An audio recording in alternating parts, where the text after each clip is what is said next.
Bon, ça risque d'être un peu plus laborieux que d'habitude en ce qui me concerne, puisque ce soir, on va essayer en ce qui me concerne, d'aborder pour la première fois un thème à partir de données scientifiques, physique moderne. Alors je ne suis pas spécialement versé dans la physique moderne, c'est que je vais essayer au moins d'utiliser leur langage pour amener l'entrevue. Alors il faut savoir que la métaphysique moderne, et particulièrement avec Robert Charron, a défait complètement la physique à papa. C'est une véritable révolution. Suite à la relativité générale d'Einstein, Jean Charron a développé la relativité complexe. Alors ça a été quelque chose d'extraordinaire en physique parce que ça a ouvert les yeux des physiciens sur un monde qu'ils ne soupçonnaient pas jusqu'alors et même qu'ils se refusaient de voir. Autrement dit, depuis 1983, la physique rejoint par bien des points la métaphysique. Alors nous autres, quand on parle de notre monde, on a l'habitude de parler du monde de la réalité. Lorsqu'on parle de la matière, on parle de la réalité. Et lorsque l'on veut parler du mental, on va parler de l'imaginaire, etc. Maintenant, dans la définition des physiciens, dans le croquis général de la relativité complexe, l'énoncé premier de Jean Charron, c'est que au départ, il y a ce qu'il appelle l'être, avec un grand E, et qui est pour le commun des mortels, représente Dieu. Dans l'être, il y a les archétypes. Les archétypes en eux-mêmes représentent des virtualités, des potentiels, dans cet ensemble des sous-ensembles-là, mais ils ne sont pas actualisés. Ce sont donc tous les possibles, tous les états possibles de manifestation, mais non manifestés dans l'être. Et c'est l'esprit qui va les actualiser, ces archétypes, les mettre dans la forme et les descendre dans la matière. Et à date, la matière, eh bien, il n'y avait qu'un seul aspect de la matière quand on envisageait. La particule de matière était simplement comme une boule de billard, si vous voulez. Et depuis les théories de la relativité complexe, la découverte de Charron principale, c'est de voir qu'à toute particule de matière correspond une particule mentale. Et c'est ce qu'il appelle les éons. Autrement dit, les éons sont la contrepartie mentale de la matière. Et il appelle cet ensemble-là, matière et mentale, cette unidualité, la psychomatière. Dans ces équivalences, ces micro-univers d'éons, il existe des temps inversés, un temps négatif. Comme il existe un anti-quelque chose dans ces dimensions-là, à tout ce qui est visible dans l'invisible, il y a un anti-matière, un anti-temps. Et c'est là où le concept commence à être difficile à se mettre dans la tête. Il faut croire qu'on n'a pas forcément les structures pour ça. C'est que dans notre temps à nous, qu'on appelle le temps positif, la cause d'un événement est à rechercher dans le passé. Donc c'est le passé qui détermine le présent. Mais dans un anti-temps, un temps négatif, la cause se trouve dans le futur et elle détermine le présent. Je peux aller jusque-là, mais pas plus loin. Là, on a besoin de vos explications, de vos lumières, Bernard. Bon, demandez-moi une question. Il y en a tellement. D'abord, pour vous, quelle représentation vous faites de l'univers des éons, de la contrepartie matière, mentale de l'univers, de ces micro-univers? Est-ce que ces micro-univers sont habités? Est-ce qu'il circule une information dans le mental de la matière? Est-ce qu'il y a échange d'informations? Le mental de la matière, c'est le plan où l'énergie a le pouvoir de devenir intelligente. C'est-à-dire, c'est un plan où l'énergie peut s'actualiser. Et elle peut s'actualiser parce que, à ce niveau-là, elle devient vibratoire.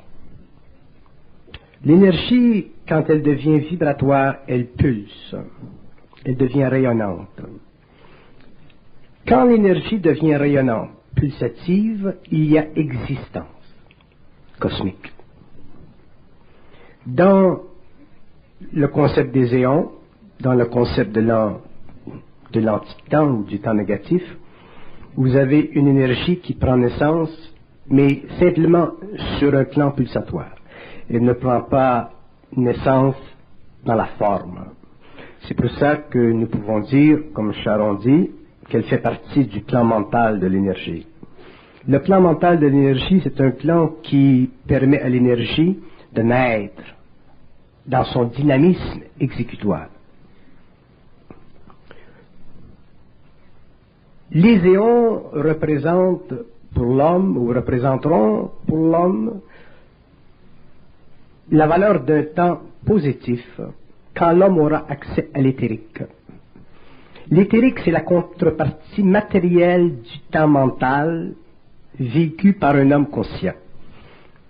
Lorsque l'homme sera conscient qu'il aura accès à l'éthérique, il aura accès à ce qu'on appelle aujourd'hui le temps négatif, donc il aura accès aux éons, donc il aura accès à ce point dans ces espaces temporels où l'énergie devient exécutante, autrement dit pulsative, vibratoire. Et on découvrira dans un temps suffisamment rapproché que ce que nous appelons aujourd'hui le savoir, qui est une façon ou une manifestation instantanée à l'énergie de se manifester, il n'existe jamais de besoin chez l'être humain de bénéficier de la réflexion mentale. Pourquoi?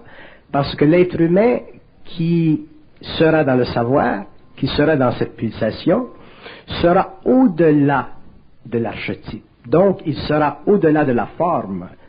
Donc, à ce moment-là, il pourra créer sur le plan matériel la forme dont il a besoin pour lui-même s'exécuter en tant qu'être en évolution. Donc, l'homme nouveau, lorsqu'il sera conscientisé, commencera lentement à faire partie de la conscience ionique de la vibration, ce que Aurobindo appelait la conscience cellulaire du mental. La conscience ionique de la vibration, c'est la précision dans le temps intemporel négatif de la construction psychique instantanée du mental humain en relation parfaite avec la dynamique vibratoire de son rayonnement.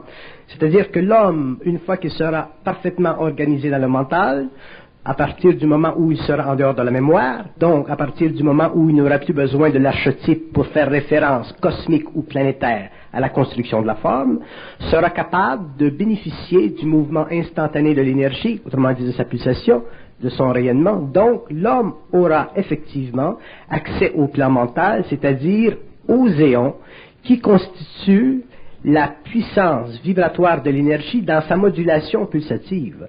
À ce moment-là, l'homme deviendra très conscient, non pas simplement du savoir qui fait partie du mouvement de cette énergie dans son mental, mais aussi très conscient de la qualité absolue de ce savoir, pour la simple raison que la conscience devient absolue quand elle sort du plan archétypal de la construction. La conscience devient absolue quand elle sort du plan archétypal de sa construction. Le plan archétypal de la construction représentant toujours le plan mémoriel de la conscience, si la conscience sort de ce plan-là, elle devient absolue parce qu'elle n'est plus référentielle à rien. Donc, elle fait partie d'un temps négatif qui se positivise dans la construction ultimement absolue d'un devenir mental que nous appelons le savoir. Charon a absolument raison lorsqu'il dit que les éons sont des temps négatifs, parce que l'aspect négatif du temps, c'est l'aspect de l'énergie non manifestée dans la forme. Donc, c'est une énergie qui antidate le plan archétypal de la construction évolutive, de quelque race que ce soit. C'est pour ça que l'homme, au cours de l'évolution, découvrira que le savoir ne fait pas partie des archives universelles. Autrement dit, le savoir ne peut pas être lié à ce qui est archétypal, parce qu'il n'est pas astral. Il fait partie d'un mental supérieur. Il fait partie, autrement dit, d'une dimension de temps, parce que le mental supérieur, c'est une dimension de temps, qui est négative par rapport à la construction, c'est-à-dire qui n'est pas valable sur le plan de la construction en relation avec le référentiel qu'on a des archétypes. Les archétypes constituent pour nous, les hommes sur la Terre, la formule stable de l'organisation psychologique de l'ego. Donc, si nous prenons les archétypes les plus évolués, par exemple ceux qui traitent de la philosophie, de la psychologie, de la métaphysique, de l'occulte, ainsi de suite, nous faisons toujours référence à une qualité mentale inférieure à ce qu'elle est en potentiel absolu. C'est pour ça d'ailleurs que pendant l'évolution, même si nous avons été philosophes spirituels, occultistes, ésotéristes, nous n'avons jamais été capables de sortir de la forme. Donc le mental évolutif n'a jamais fait partie des éons, autrement dit, il n'a jamais fait partie du temps négatif, et c'est pour ça que nous n'avons jamais été capables de comprendre les lois réelles de la cause. Ne connaissant pas les lois réelles de la cause, nous avons cherché des causes et nous avons trouvé les causes dans le plan architectural de notre mental, qui est le plan archétypal de nos pensées. Vous savez, la fameuse question, qu'est-ce que c'est la question? Qu'est-ce qui vient avant, l'œuf ou la poule? Ce phénomène, parce que c'est un phénomène mental, c'est-tu l'œuf qui vient avant ou c'est la poule? Ceci fait partie des restrictions psychologiques de l'ego face au monde archétypal. L'ego qui pense n'est pas capable de cerner le caractère formel de toute la conscience engloutie dans les mémoires. Donc il n'est pas capable de substituer à une question circulaire une réponse directionnelle. Pourquoi? Parce qu'il vit toujours à l'intérieur d'un temps positif, c'est-à-dire qu'il vit toujours à l'intérieur d'un temps qui a besoin, pour se comprendre ou pour être compris, de la relation entre la cause et les faits. Alors que l'homme nouveau qui entrera dans le mental négatif, c'est-à-dire dans le temps négatif, c'est-à-dire dans le mental supérieur qui est en dehors du plan archétypal de la conscience évolutive, ne sera aucunement intéressé à chercher, à se fatiguer, à comprendre si c'est l'œuf qui vient avant la poule. Parce qu'il est en dehors de la forme et du symbole. Parce qu'il est en dehors de la forme et du symbole, donc il est en dehors de la circularité temporelle qui joue un rôle extrêmement important dans la fermeture du temps négatif. Le temps négatif est fermé à l'homme parce qu'il ne fait pas partie du mental inférieur. Le mental inférieur est impuissant à comprendre le temps négatif parce qu'il ne fait pas partie du mental supérieur. Donc l'homme, pour entrer dans le mental supérieur, autrement dit dans le temps négatif, autrement dit dans ce que vous appelez les éons, sera obligé d'apprendre à mettre de côté, sur le plan de la mémoire, sur le plan de l'émotion, sur le plan du besoin, sur le plan de l'anxiété, sur le plan de la recherche, sur le plan de la spiritualité, sur le plan de la personnalité, tous les aspects archétypaux ou archétypaux, ça veut dire archétypal, qui symbolisent pour lui une certaine origine. Tant que l'homme a besoin de définir l'origine de quelque chose, il va à l'encontre de la nature du temps négatif. Parce que dans le temps négatif, l'origine des choses ne fait que partie du mouvement pulsatif de l'énergie. C'est dans le mouvement pulsatif de l'énergie que l'origine des choses se met en manifestation. Si nous vivons dans le temps positif du plan archétypal, nous sommes obligés de chercher une origine parce que déjà, cette pulsation qui vient du temps intemporel a créé dans le mental temporel un besoin de résoudre une question. le besoin de résoudre une question est l'impact vibratoire de l'énergie sur les neurones de l'homme, qui l'amène finalement à développer la connaissance. Ceci, pendant l'évolution, c'était bon parce que ça permettait à l'homme de philosophiser la connaissance, c'est-à-dire de rendre de plus en plus subtile sa capacité de vivre la perception ou l'introspection dans des domaines du temps positif, mais qui n'ont jamais pu répondre finalement et de façon absolue à la réalité, parce que la réalité commence dans l'intemporel, autrement dit dans le temporel négatif, autrement dit dans le mental ionique, pour se résoudre dans le mental positif, dans la mesure où l'homme est capable d'assumer le rôle de ne pas questionner par habitude, autrement dit par mécanisme évolutif, les grandes questions qui ont pris naissance dans le mental positif.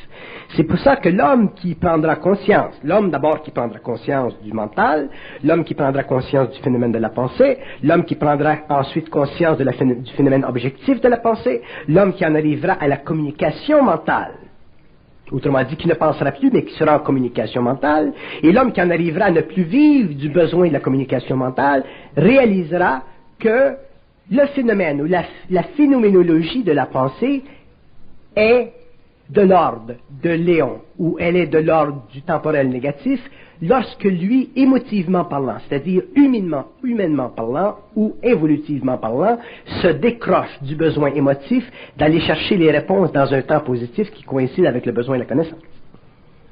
Et ça sera difficile pour l'homme au début parce que il sera obligé de réapprendre à penser.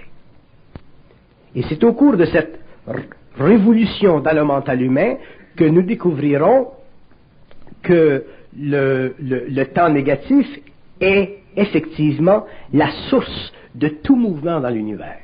Que c'est dans les éons que le mouvement commence, que c'est dans les éons que la pulsation se met en branle, mais que c'est dans les éthers inférieurs que la création se manifeste. Donc, ceci est important. La création, elle existe dans les temps qui sont d'ordre positif. La pulsation créative existe dans les temps négatifs. Donc, si nous prenons l'univers, nous avons une dimension de l'univers à l'intérieur de laquelle il ne se passe rien, à l'intérieur de laquelle il n'y a que pulsation. C'est ce que les hindous appellent le grand vide, mais qu'ils ont spiritualisé. Et c'est dans l'autre partie du cosmos où l'archétypal, où la forme vient en jeu, que cette pulsation originale commence à créer des problèmes d'identification. Ces problèmes d'identification servent aux races en évolution au développement de la connaissance, donc au développement du cerveau, donc au développement de l'émotion, au développement du corps humain, et ainsi de suite. Donc, pendant l'évolution, ce fut nécessaire que l'homme passe d'abord. Il y a des gens qui me demandent pourquoi l'homme est venu sur la Terre. Pourquoi l'homme? Pourquoi la souffrance? Pourquoi tout ça? Et une des raisons pourquoi l'homme, parce que ce que nous appelons l'homme évolutif, l'homme d'aujourd'hui, c'est la manifestation du mouvement de cette pulsation originale venant des éons ou du temps négatif dans un plan ou des plans d'énergie d'ordre positif. Donc l'homme est effectivement le produit de la construction graduelle au cours des millénaires d'une pulsation qui a été graduellement archétypalisée, c'est-à-dire construite par expérience cellulaire, que vous appelez expérience génétique, que vous appelez mémorification, que vous appelez âme, que vous appelez réincarnation. On est passé dans un devenir vide de forme et de symboles à un devenu avec un contour qui est une forme et une signification symbolique. Exactement, et on était rattaché à ce nouveau devenir-là, et cet attachement est devenu la cause de la formation de notre ego. Donc, si on demande quelle est l'origine de l'homme dans le temps, c'est le passage de l'énergie de l'intemporel négatif, des éons, dans un temporel positif qui, cosmiquement parlant, est devenu archétypal, symbolique, qui a constitué tout le matériel de base pour la formation du corps physique, vital, astral et mental inférieur. Ça, c'est l'homme évolutif. L'homme évolutif, l'homme nouveau, l'homme qui ira vers l'immortalisation de sa conscience, sortira finalement de ce temps positif, réentrera dans le temps négatif, et c'est pourquoi on dit que l'homme reviendra à sa source. Il ne reviendra pas à sa source dans le sens de la forme. Il reviendra à sa source dans le sens de la vibration, de la pulsation. Sa source ayant été manifesté, donc lui ayant été créé, donc lui appartenant à des univers d'ordre de temporalité positive, l'homme demeurera. Je demande à la salle une question que probablement beaucoup de personnes se sont demandées. N'avez-vous pas déjà pensé qu'il existe en soi, et je parle surtout aux gens qui ont étudié les philosophies orientales, je demande même à cette personne ici, est-ce que les hommes qui se sont rapprochés de la pensée orientale, qui a mené l'homme à la perception ou à la conscience d'un vide cosmique, est-ce que ces hommes n'ont pas découvert dans ceci une certaine anxiété? N'existe-t-il pas une certaine anxiété dans ce vide conçu par les orientaux au cours de l'évolution? Est-ce qu'il y a des gens qui peuvent me répondre dans la salle? Oh. C'est une anxiété au départ. Est-ce qu'il y a d'autres personnes qui ont connu cette anxiété? Cette anxiété, elle est réelle. Pourquoi? Parce qu'à partir du moment où la pulsation venant d'un néon ou d'un temps négatif, à partir du moment où cette pulsation se manifeste, autrement dit, devient créative, ce qui a été créé ne peut plus être détruit. Donc, dans la conscience cellulaire de l'être, surtout chez l'homme, parce que c'est l'homme qui a une conscience cellulaire, qu'il reconnaît comme étant égoïquement perceptible, il y a un refus vibratoire, autrement dit, faisant partie de l'intemporel, ou du temporel négatif, il y a un refus vibratoire d'accepter l'annihilation. Et ça, c'est une des raisons pourquoi les gens qui ont suivi pendant des années les philosophies orientales seront obligés un jour d'en arriver à les mettre de côté. Parce qu'ils seront obligés un jour de mettre terme à l'anxiété que crée une perception archétypale d'une infinité qui ne fait pas partie du monde temporel, mais qui fait partie du monde intemporel, autrement dit du monde négatif, qui fait partie des éons. Ce qui est créé ne peut pas être détruit. Il peut être transformé, mais il ne peut pas être détruit. Pourquoi? Parce que à partir du moment où une vibration ou une énergie devient pulsative, elle a la permanence absolue de sa propre dynamique, sinon l'univers n'existerait pas. Ce qui assure la permanence absolue de l'univers, ce qui assure la permanence absolue de l'évolution, ce qui fait que Dieu existe dans le mental psychologique humain évolutif, c'est l'absolue certainté qu'une dimension créée existe au-dessus du néant.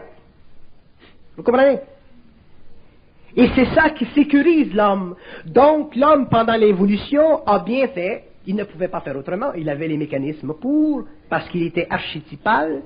L'homme est allé chercher dans l'archétype universel la conversion de cette limitation en instituant au-dessus de cette limitation un être qu'on appelle Dieu, qui fait partie du temps négatif, donc d'un temps qui ne peut pas être détruit. Donc l'homme, dans sa sagesse spirituelle, à cause de la permanence de la vibration émanant du temps négatif, s'est assuré moralement une éternité. C'est pas bête. Avec l'évolution qui vient, l'homme devenant plus intelligent, parce que l'homme étant capable finalement de rompre et d'avoir la force de briser la prison de l'archétype universel, l'homme se libérera de l'anxiété que crée un absolu personnifié sur sa conscience, renversera la polarité cosmique de son être, deviendra lui-même mentalement parfaitement unifié avec le temps négatif, il n'aura plus besoin du Dieu qui l'a servi pendant l'évolution, il deviendra lui-même conscience absolue, il n'aura plus besoin de l'archétype pour répondre à l'infinité des questions. La pulsation vibratoire dans son mental supérieur lui donnera réponse aux questions parce que la source, elle existe dans le temps négatif. Donc l'homme n'aura plus à vivre l'anxiété philosophique, occulte, psychologique, spirituelle de la conversion de son absolu, Dieu, en une facette, l'homme. Il sera capable de convertir directement l'énergie du temps négatif en une forme non archétypalisée, non anthropomorphisée, à l'égale hauteur de son mental, capable de supporter le temps négatif. L'homme sera intégral, ce sera l'homme oméga. Si les éons sont la contrepartie mentale de la matière, si ce sont, d'après les physiciens, des mémoires signifiantes, si l'éon est la conscience de la matière, où s'inscrit là-dedans la réincarnation, le phénomène de la réincarnation de l'âme en tant que mémoire? Vous avez déjà identifié l'âme comme étant une mémoire. Quel parallèle vous pourriez faire entre l'éon, l'âme et la réincarnation? L'éon n'a rien à foutre avec l'âme, parce que l'âme fait partie de la destruction temporelle. Autrement dit, lorsque l'éon devient actif dans une conscience, lorsque le temps négatif devient conscientisé dans un mental humain, tout ce qui est mémoire, tout ce qui est âme, tout ce qui est archétype disparaît. La seule valeur de l'âme, c'est de servir de référentiel personnalisé ou prépersonnel astral dans l'évolution de la relation entre l'homme et l'archétype.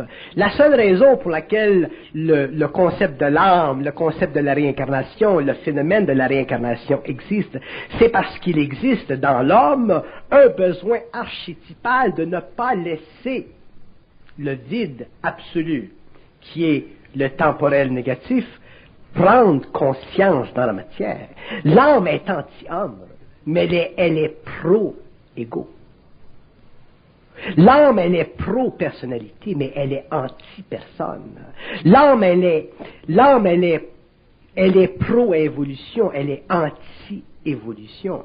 L'âme fait partie de l'archétype, elle ne fait pas partie des éons, elle ne fait pas partie du savoir, elle ne fait pas partie de la pulsation originale. L'âme fait toujours partie de ce qui est mémoriel. C'est pourquoi l'âme, chez l'homme de l'involution, qui a toujours vécu à l'intérieur du temporel positif, a toujours été importante parce que elle créait dans l'émotion le besoin de se reconnaître une infinité que lui, en tant qu'homme, est allé chercher dans le ciel, est allé chercher dans l'astral, est allé chercher dans le monde de la mort. Alors que l'homme nouveau ira chercher dans les terres, ira chercher dans la permanence de sa conscience cette infinité. Autrement dit, il ira la chercher, cette infinité, dans son accord étroit avec la pulsation vibratoire de l'intemporel mentalisé, au lieu d'aller le chercher dans une forme quelconque de mémoire, que ce soit sur le plan matériel ou que ce soit dans le monde de la mort. La grande différence entre l'immortel et le mortel, entre l'homme nouveau et l'homme ancien, la grande différence entre les éons ou le temps négatif et le temps positif, c'est que dans le temps négatif, dans le temps positif, toute construction mène à la mémoire. Donc toute construction mène à la perte d'identité, parce que la mémoire devient éventuellement tellement grande, tellement extraordinaire, qu'elle remplit la totalité de nos corps, jusqu'à un point où elle affecte même l'homme dans la genèse purement matérielle de ses cellules. Un homme, par exemple, qui a vécu une certaine vie dans le passé, qui a cette mémoire, elle existe. Donc, quand il revient en tant qu'esprit dans un autre véhicule, il ramène cette mémoire dans sa propre expérience. Ça, c'est anti-vie, mais ça fait partie de l'évolution. Tandis que l'homme nouveau, lui, ne vivra plus de mémoire. Il sera totalement transmuté autant sur le plan matériel que sur les autres plans, parce qu'il n'aura plus accès à l'archétype de sa conscience. Autrement dit, il n'aura plus accès à ce qui est personnalisable en lui. Il n'aura accès qu'à ce qui n'est pas personnalisable, c'est-à-dire ce qui est pré-personnel, c'est-à-dire ce qui est instantané, c'est-à-dire ce qui rend dans la matière le nouveau phénomène humain, c'est-à-dire la personne.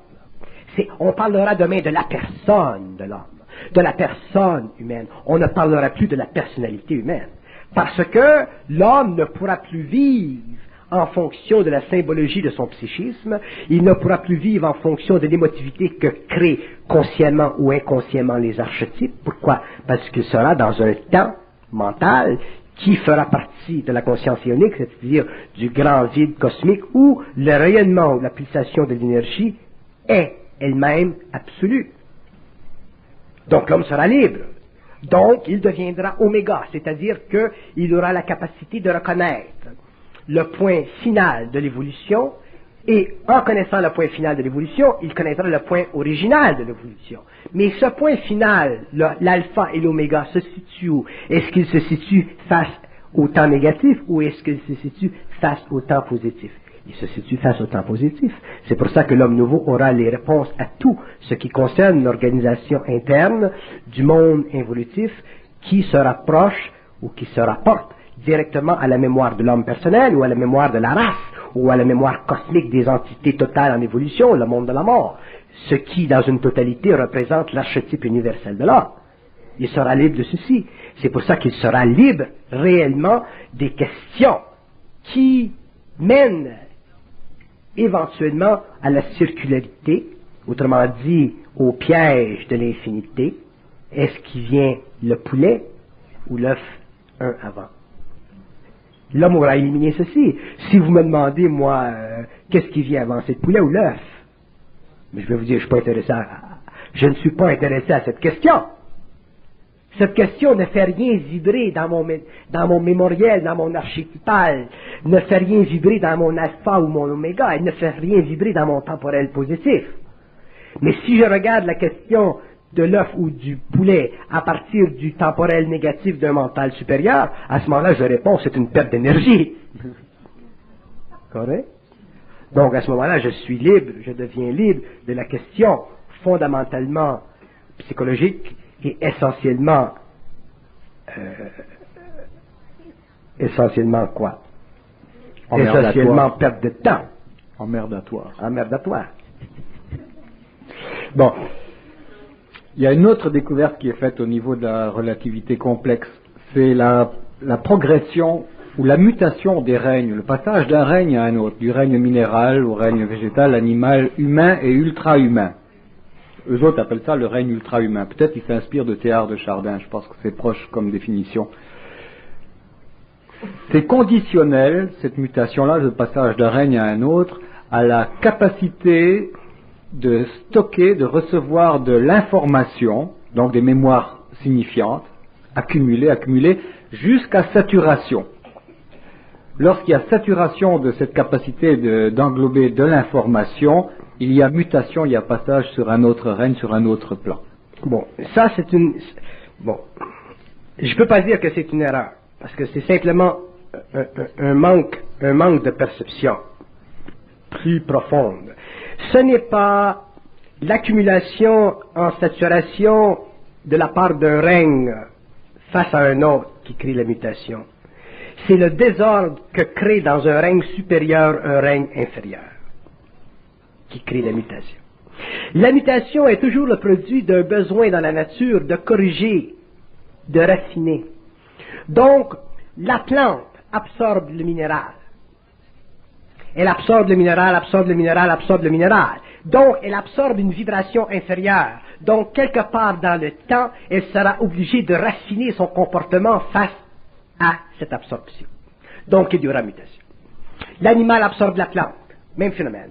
L'homme absorbe l'animal, même phénomène. Le surhomme, l'ultra-homme, comme ils appellent, il y a une chose que je veux dire qui est très importante. C'est très intéressant. Très intéressant. Qu'est-ce qui a créé, qu'est-ce qui est en train sur notre planète de créer l'homme nouveau? C'est la réalisation que l'homme nouveau, l'homme en évolution, est saturé des conditions anciennes. Dans un désordre. C'est le désordre de l'homme évolutif qui a forcé l'homme nouveau à aller plus loin. Ce n'est pas le phénomène de la saturation. Si Charon ne corrige pas cette perception, il ne pourra pas aller plus loin dans son génie. Si l'homme nouveau est le produit d'avoir accumulé le désordre de l'homme ancien, c'est le désordre de l'homme ancien qui va créer la mutation. L'ordre. Pour créer un nouvel ordre. Ce qui fait que les hommes,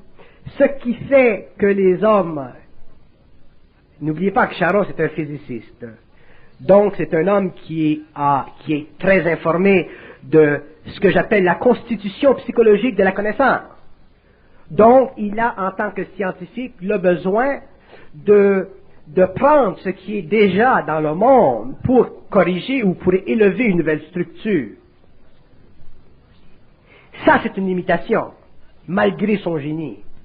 Un homme qui passe d'un règne à un autre règne, que ce soit sur le plan mental ou que ce soit sur un autre plan. Lorsque nous passons d'un règne à un autre règne, nous sommes obligés de nous sortir du désordre qu'a créé l'autre règne. Donc, nous ne pouvons plus nous permettre, les hommes, qui passons d'un règne mental inférieur à un règne mental supérieur, d'utiliser le processus organisationnel de la cellule pour expliquer le phénomène humain. Parce que le phénomène humain, je dis toujours l'évolution, je n'ai jamais dit l'involution est quelque part l'évolution. Ce n'est pas le phénomène de la relation entre l'involution et l'évolution, ce n'est pas un phénomène d'exponentiel. C'est une brisure. L'involution, l'évolution. Le V, la pointe du V, c'est une brisure. L'homme nouveau brise avec l'homme ancien.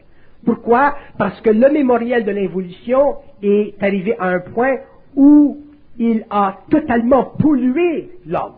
Donc l'homme passe à une mutation, c'est-à-dire qu'il se refuse d'accepter génético-mentalement, si vous voulez employer un terme ridicule, génético-mentalement, il se refuse d'absorber du mémoriel pour se constituer une nouvelle valeur. Donc, l'homme nouveau n'est pas le produit d'une synthèse génétique. C'est pourquoi j'ai toujours dit, l'homme nouveau n'est pas le produit de l'assimilation d'une nouvelle race en relation avec une race ancienne. C'est une coupure. La 5e race a assimilé la 4e, la 4e la 3e, la 3e la 2e, la 2e la 1re. Mais dans le phénomène nouveau, c'est pas pareil. La preuve, c'est que l'homme nouveau, il ne se créera plus de race sur la Terre physique. Il se créera des races mentales, où il y aura racialisation de l'énergie dans la forme, c'est au niveau du corps éthérique. L'homme nouveau, l'immortel, sera une nouvelle race. Mais cette race ne sera pas le produit de la saturation mémorifique d'une race ancienne, le produit de la conversion d'une race ancienne en une race nouvelle. Ce sera le refus d'une nouvelle race, de s'approprier le matériel de mémoire, autant sur le plan génétique physique que sur le plan génétique mental, et c'est ceci qui créera la coupure, la brisure, le point dans le V, et qui permettra finalement à l'homme de passer à un nouveau temps. L'homme nouveau ne fera plus partie du temps de l'homme ancien.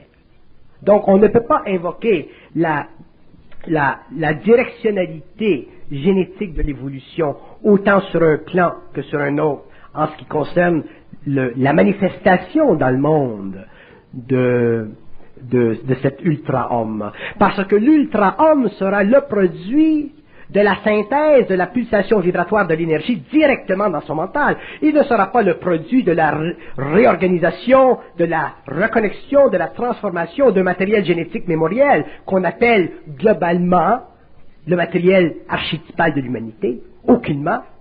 La preuve, c'est que l'homme nouveau, aussitôt qu'il parle de quoi que ce soit concernant le temps positif, il est obligé de détruire le temple. Il n'a pas de choix. Pourquoi il n'a pas de choix? Parce que il n'y a pas de forme dans le temps négatif. Il y a simplement pulsation de l'énergie.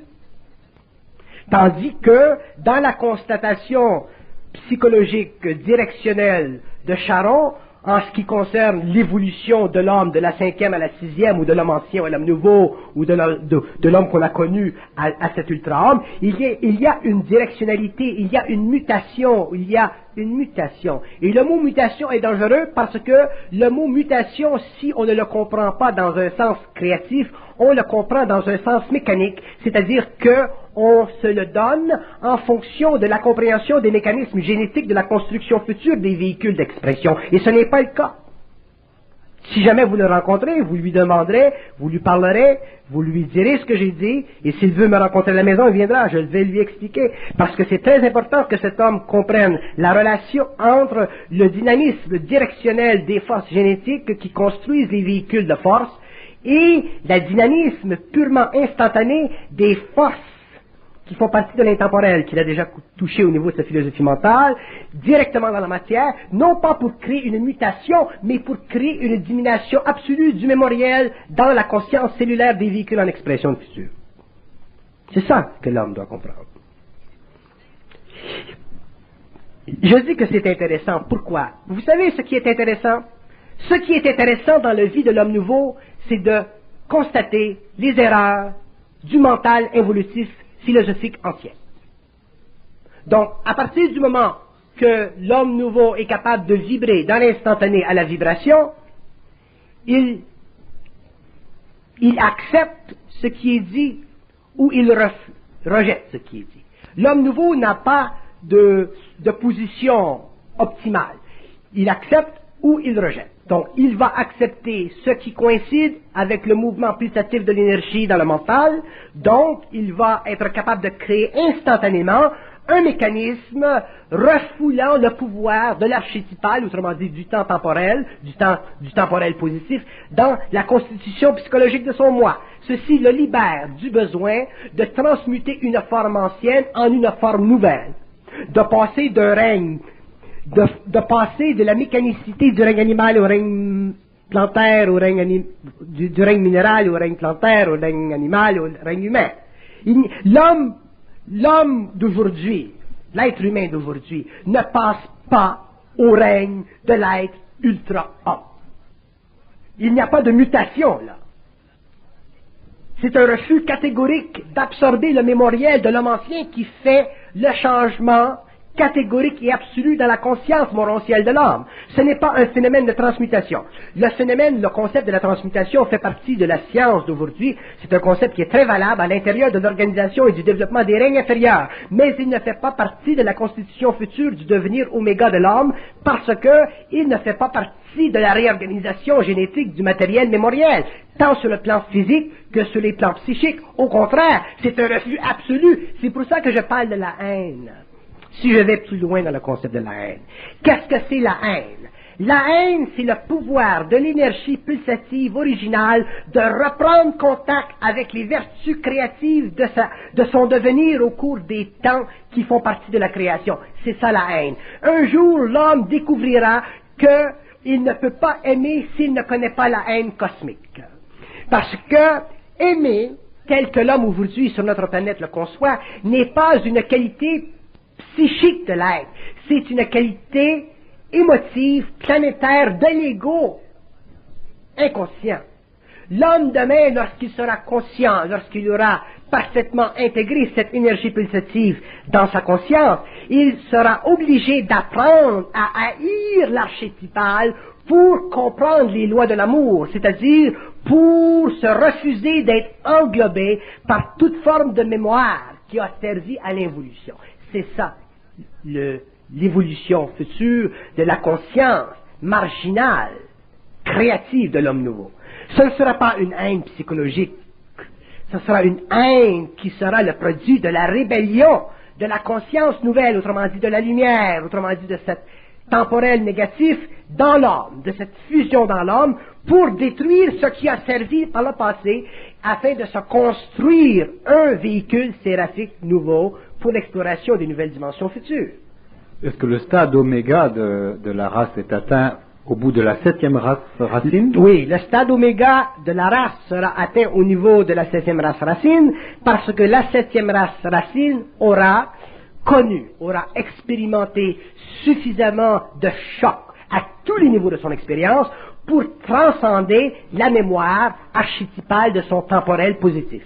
C'est ça qui permettra que la race future, dans sa finalité, pourra passer à l'évolution jupitérienne, c'est-à-dire à une évolution de conscience séraphique capable de réorganiser intégralement le territoire humain de la galaxie pour finalement donner à l'homme ses droits d'aîné, c'est-à-dire sa capacité en tant qu'être de générer sur les plafonds du temps involutif toutes les forces nécessaires à la construction d'un nouveau domaine qui fera partie du mouvement et de la pulsation infinie de cette énergie négative qui fait partie du temps négatif. C'est là que l'homme deviendra effectivement un exécuteur testamentaire de l'humanité ancienne et que sera capable, en tant qu'être intégral, de devenir ce qu'il n'a jamais pu réaliser au-delà de son imaginaire occulte, métaphysique, spirituel, donc qu'il a mis dans les mains de Dieu. Les physiciens en arrivent à une conclusion qui corrobore celle qui a été amenée par les hindous il y a déjà 4 ou 5 000 ans, c'est-à-dire que le monde de la matière est un monde d'apparence. Écoutez, fait à l'image je vais vous dire une chose. Les physicists aujourd'hui qui tombent en amour avec les orientaux ou avec la philosophie orientale, ce sont des gens qui ont une valeur spirituelle avancée. Et je respecte que ces êtres commencent à voir qu'il y a au-delà de la matière, autrement dit, au-delà de la au-delà de la fixation de la forme, des éthers subtils qui constituent un grand vide bouillant d'énergie créative. Ça, je les respecte. Mais il ne faut pas tomber non plus dans l'extrême mouvement de la pensée scientifique spiritualisée pour en devenir éventuellement des naïfs scientifiques. Parce que ces hommes, s'ils tombent dans la naïveté scientifique, ils vont être repoussés par ceux qui continuent à poursuivre dans les domaines ardus de la physicalité de la forme.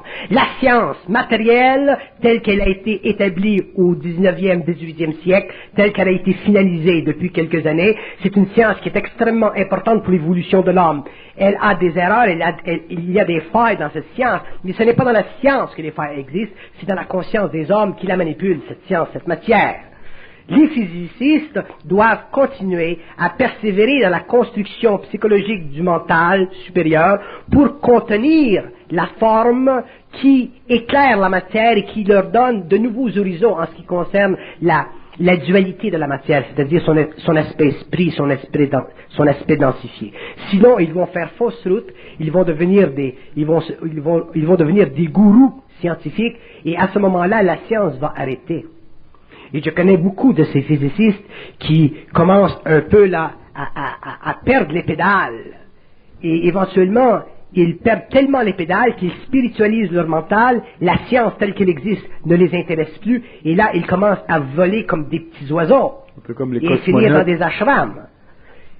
Il s'agit pour l'homme de comprendre que j'ai fait dans mon livre un chapitre que j'appelle le monde des abîmes. Qu'est-ce que c'est l'abîme? L'abîme, ce n'est pas le temporel négatif. L'abîme, c'est l'infinité archétypale de la mémoire. Et les physicists aujourd'hui qui sont sensibles, qui se spiritualisent, qui se rapprochent de la pensée orientale, doivent faire attention de ne pas être absorbés par cet abîme, parce qu'ils vont perdre leur faculté de continuer à être d'habiles chercheurs dans la matière. L'homme peut chercher dans la matière, regarder dans la matière, mais il ne doit pas être spiritualisé dans son mental. Parce que s'il est spiritualisé dans son mental, éventuellement son ardeur dans la recherche des lois de la matière va disparaître et il n'aura pas eu de temps de vibrer à l'énergie de l'intemporel pour éclairer les lois de la matière comme cette énergie peut éclairer les lois de l'informe ou les lois du vide ou les lois de cet abîme qui constituent, dans le fond, non pas des territoires purement psychiques et nébuleux, mais réellement des mondes solidement bâtis sur des principes d'organisation de la forme, que des êtres conscients peuvent visiter, entrer en relation avec, communiquer avec, ainsi de suite. Autrement dit, il y a de l'intelligence sur différents plans de ce monde cosmique, de ce vide, de cet abîme, de cet archétypal, et l'homme doit être capable d'entrer dans ces mondes, en revenir de ces mondes, revenir dans la matière, exploiter la matière, mais ne pas l'exploiter spirituellement, l'exploiter avec la capacité créative qui vient de cet intemporel-là, de ce temporel négatif. C'est ça le problème avec les physicists. Et je connais beaucoup de physicists qui aujourd'hui veulent tellement faire la connexion de l'Est et de l'Ouest, que j'appelle le Watts symptom. Ils veulent faire tellement la connexion de l'Est et de l'Ouest, ils veulent tellement mettre la religion et la matière ensemble, la spiritualité et la matière ensemble. La spiritualité et la matière sont la polarisation de l'énergie. La matière, c'est la densification de l'esprit. Le monde invisible, c'est la densification de l'énergie dans une invisibilité qui constitue un autre taux vibratoire. Ça n'existe pas, l'invisible. C'est une illusion psychologique de l'ego. Donc, que les physicists cessent d'essayer de ramener ensemble un monde de l'esprit, si vous voulez, densifié avec de l'esprit archétypal. Ils n'y réussiront pas jamais parce que ces mondes se repoussent. Regardez ce qui se produit quand un homme commence à se spiritualiser. Il perd la capacité de faire l'amour à sa femme. Pourquoi? Pourquoi? Parce que l'esprit qui est archétypalisé prend le contrôle de la matière. Et c'est ça qui va arriver à ces scientifiques qui commencent à jouer le gourou et qui commencent à aller dans l'Orient pour voir s'il y a une connexion entre la matière et le cosmos. Effectivement, il y a une connexion entre la matière et le cosmos, mais ce n'est pas une connexion qui doit être archétypalisée, c'est-à-dire qui doit être spiritualisée. Si vous spiritualisez les aspects de la matière en dehors de la forme, vous allez tomber automatiquement dans l'astral de la forme, vous allez convenir automatiquement à des dictées venant des dominations ou venant des Elohim, et vous allez perdre le caractère scientifique de l'énergie lorsque l'énergie doit être utilisée sur un plan dense pour la construction de véhicules solides et permanents. Hop. Rébellion de la matière. Finalement, de la matière inerte, ça n'existe pas. De la matière inerte, ça n'existe pas parce que tout est énergie.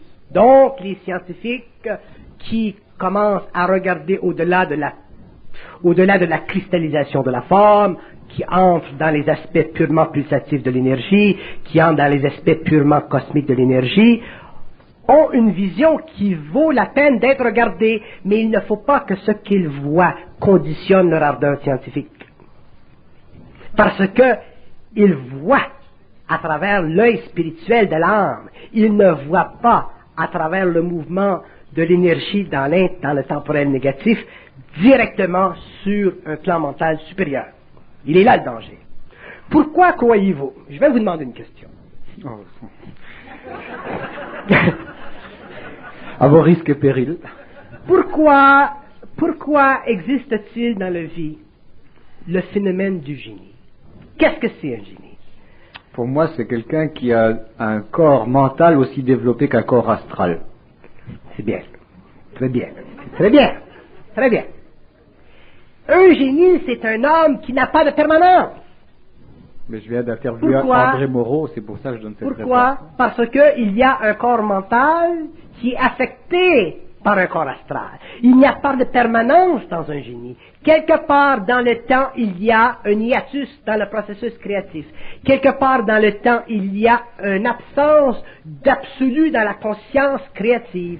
Quelque part dans le temps, il y a une cessation dans l'œuvre. Il ne peut pas y avoir de cessation dans l'œuvre. Il ne peut pas y avoir de cessation dans l'œuvre. un homme qui s'embarque dans le processus créatif en relation avec le temporel négatif ne peut pas cesser la création de ce processus parce que ce processus n'est pas astralisable. Autrement dit, il ne peut pas en arriver, cet homme, quelque part au cours de sa profession, au cours de son expérience, à atteindre des limites. Les limites n'existent pas. Donc, si les limites n'existent pas dans le processus créatif de l'homme intégral, il ne peut pas y avoir dans la science de l'invisible, dans la science de la conscience, dans la science de la matière, de points d'interrogation. Donc, il ne peut pas y avoir d'utilisation chez l'homme créatif, dans ce sens-là, de points qui sont ou qui peuvent être contestés absolument par un homme ou des hommes conscients. Autrement dit, ce que je veux dire, c'est qu'un homme qui vient dans le monde et qui fait telle chose, qui crée des idées, ainsi de suite, tout ce qu'il fait, tout ce qu'il dit, même jusque dans l'utilisation de la forme, ne doit pas être contestable par un homme conscient. Si c'est contestable par un homme conscient, il y a de l'astralité dans le mental. Parce qu'un homme conscient n'est pas capable de contester ce qui est parfaitement créé par un homme conscient. Donc, il y a une absence de conscience. Il y a une limitation de conscience. Donc, il y a des choses à reconnaître. Pourquoi? Parce que le savoir ne fait pas partie de la connaissance. Le génie ne fait pas partie de la créativité. Le génie ne fait pas partie de la création. Le génie, c'est un mouvement du temporel négatif dans des éthers supérieurs, rattaché à l'expérience mémorielle de l'âme. C'est ça un génie. Un génie, c'est toujours quelqu'un qui a une grande faille. Et d'ailleurs, les psychologues qui ne sont pas fous l'ont réalisé. Les psychologues ont déjà dit, il y a toujours dans le génie un brin de folie. Je ne parle pas de Charon, là. Je parle des génies. Je parle de Mozart. Je parle des hommes qui ont une faille. Donc, le génie, c'est un processus de création qui sert à l'involution pour le perfectionnement du mental et la cultivation de la forme à un niveau très avancé pour qu'il y ait progression de l'ego, pour qu'il y ait progression de la civilisation. Mais l'homme nouveau n'est pas un génie, il est un créateur. Donc, étant un créateur, on ne peut pas lui donner de titre. On ne peut pas lui dire, on ne peut pas dire cet homme est très intelligent. On ne peut pas dire cet homme est un génie, parce que c'est aller contre le mouvement de sa propre réalité. Il est simplement un agent créatif, c'est-à-dire qu'il est simplement un être qui, en relation avec cette pulsation qui se manifeste dans le mental supérieur de l'homme, un catalyste pour une évolution quelconque. On ne peut pas personnifier l'aspect créatif d'un homme conscient, mais on peut personnifier l'aspect créatif d'un homme évolutif génial. Parce qu'il faut qu'il y ait une forme pour que ça soit personnifié. Exactement. Exactement.